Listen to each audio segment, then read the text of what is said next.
মানুষের হৃদয়ে এক আশ্চর্য রহস্য। বাইরে যতই শক্ত বা কঠিন দেখা যাক না কেন, ভেতরে প্রতিটি মানুষের অন্তরে লুকিয়ে আছে এক গভীর আকাঙ্ক্ষা, কোনো অসীমের সঙ্গে মিলিত হওয়ার আকাঙ্ক্ষা। এই আকাঙ্ক্ষাই আসলে অধিপতির টান। যেমন সমুদ্রের ঢেউ সবসময় সমুদ্রের দিকে ফিরে যায়, তেমনি আত্মাও সবসময় নিজের উৎসের দিকে ছুটে চলে।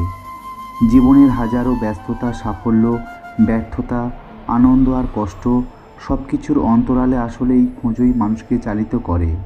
সনাতনী শাস্ত্রে তাই বলা হয়েছে, অধিপতি কোনো দূরের শক্তি নন, তিনি আমাদের অন্তরের আত্মা। তিনি আমাদের শ্বাস প্রশ্বাসে, আমাদের চিন্তায়, আমাদের অনুভূতিতে বিরাজ করেন। আমরা যতই তাকে না দেখি, তবুও তিনি সর্বদা আমাদের সঙ্গে আছেন।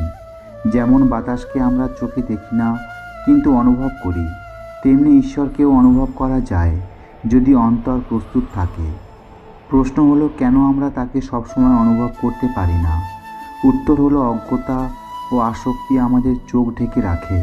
অহংকার, লোভ, রাগ, হিংসা, এই সব হলো সেই পর্দা যা আমাদের হৃদয়ের আলোকে আড়াল করে।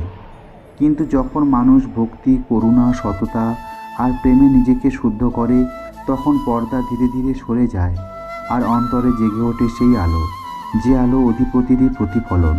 এই বিশ্ব ব্রহ্মাণ্ডের দিকে তাকালে বোঝা যায় সব কিছুই শৃঙ্খলাবদ্ধ।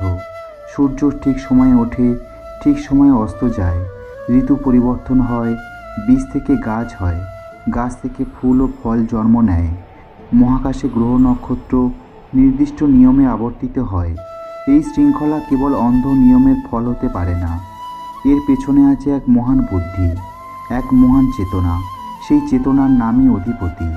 সনাতনী শাস্ত্র এই চেতনাকে বিভিন্ন রূপে প্রকাশ করেছে। কখনো তাকে নিরাকার ব্রহ্ম বলা হয়েছে, যিনি সর্বত্র, যিনি রূপহীন, যিনি কেবল চেতনা। আবার কখনো তাকে ব্যক্ত রূপে পূজা করা হয়েছে, রাম, কৃষ্ণ, শিব, দেবী রূপে। কারণ মানুষের মন রূপ ও সম্পর্ক চায়, তাই ভক্তরা তাদের পছন্দের রূপে ঈশ্বরকে ডাকে, আর ঈশ্বরও সেই রূপেই সাড়া দেন। এতে কোনো বিরোধ নেই, কারণ সব রূপই একই সত্যের বহিঃপ্রকাশ।